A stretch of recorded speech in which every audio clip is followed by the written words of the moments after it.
नमस्कार। स्वागत है आप सभी का आज के सत्र में। हम बात कर रहे थे मौर्य वंश के विषय में।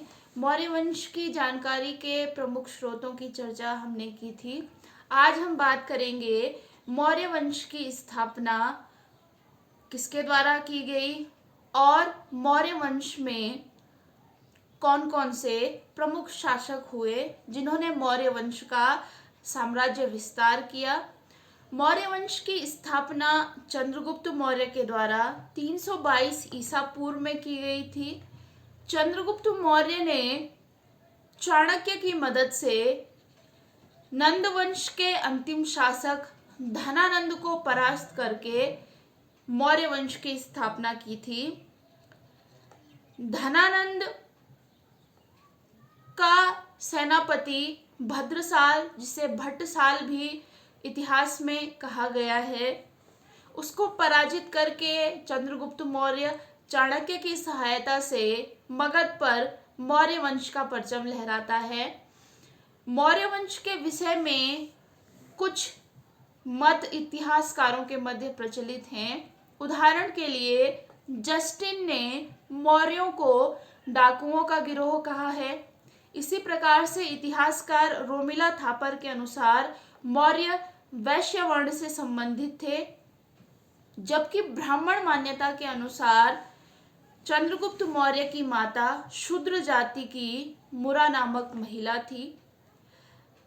निष्कर्ष रूप में हम कह सकते हैं कि मौर्य चाहे जिस भी वर्ण से संबंधित रहे हों, लेकिन मौर्यों के अंदर वो सारी काबिलियत, वो सारी योग्यताएं विद्यमान थी जो एक शासक के अंदर होनी चाहिए, और इन्हीं काबिलियत के आधार पर चंद्रगुप्त मौर्य ने मगध पर मौर्य वंश जैसे शक्तिशाली साम्राज्य को खड़ा किया।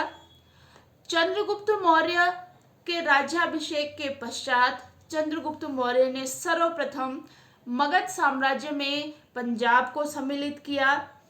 ये उसका पंजाब अभियान कहलाया। 305 ईसा पूर्व में मगध पर यूनानी शासक सेल्यूकस निकेटर का आक्रमण होता है। सेल्यूकस निकेटर सिकंदर के प्रमुख सेनापतियों में से योग्य सेनापति था। सेल्यूकस निकेटर ने मगध पर आक्रमण किया तो चंद्रगुप्त मौर्य ने उसके आक्रमण का सफलतापूर्वक सामना किया, और इसका परिणाम यह निकला कि चंद्रगुप्त मौर्य के हाथों सेल्यूकस निकेटर को मात खानी पड़ी। सेल्यूकस निकेटर और चंद्रगुप्त मौर्य के मध्य इस युद्ध के पश्चात एक संधि होती है, और इस संधि की कुछ शर्तें थी जिनको दोनों के द्वारा पूर्ण किया गया। पहली शर्त थी कि सेल्यूकस निकेटर को काबुल, कांधार, हेरात और मकरान के प्रदेश चंद्रगुप्त मौर्य को सौंपने थे। दूसरा, चंद्रगुप्त मौर्य ने 500 हाथी सेल्यूकस निकेटर को भेंट किए तथा उसकी पुत्री हेलेना से विवाह किया। सेल्यूकस निकेटर ने संधि की शर्तों के तहत अपना एक राजदूत चंद्रगुप्त मौर्य के दरबार में भेजा।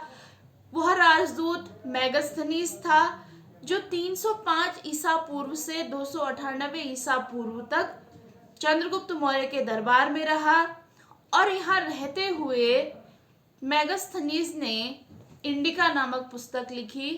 इंडिका नामक पुस्तक मौर्य वंश के इतिहास की जानकारी के लिए एक प्रसिद्ध और एक मुख्य स्रोत के रूप में है। हालांकि इतिहासकारों को मेगास्थनीज के द्वारा लिखी गई इंडिका के केवल कुछ अंश ही प्राप्त होते हैं। चंद्रगुप्त मौर्य के विषय में कहा जाता है कि अपने जीवन के अंतिम क्षणों में चंद्रगुप्त मौर्य ने जैन गुरु भद्रबाहु से जैन धर्म की दीक्षा ली थी, और 298 ईसा पूर्व में जैन धर्म की एक पद्धति संलेखना, जिसे शैल्यवरण और समाधि भी कहा जाता है, का वर्ण करके अपने शरीर का त्याग किया था। इनके विषय में कहा जाता है कि दक्षिण भारत में मैसूर में श्रवण बेलगोला नामक पहाड़ी पर इनकी मृत्यु हुई थी। शल्यवरण या संलेखना के विषय में थोड़ा सा बात करते हैं। जैन धर्म की ये एक मुख्य प्रथा है जिसके कुछ नाम प्रचलित हैं: संलेखना, समाधि, शैल्यवरण, संथारा। जैन धर्म में कोई भी व्यक्ति है, वो जब स्वयं को मृत्यु के करीब पाता है तो वह धीरे धीरे सर्वप्रथम भोजन का त्याग करता है, जल का त्याग करता है, वायु का त्याग करता है, और इस प्रकार से अपने शरीर को कष्टों में रखते हुए धीरे धीरे मृत्यु को धारण करता है, मृत्यु को प्राप्त करता है। और कहा जाता है कि इस पद्धति के अनुसार जिस व्यक्ति की मृत्यु होती है उसे स्वतः ही मोक्ष की प्राप्ति होती है।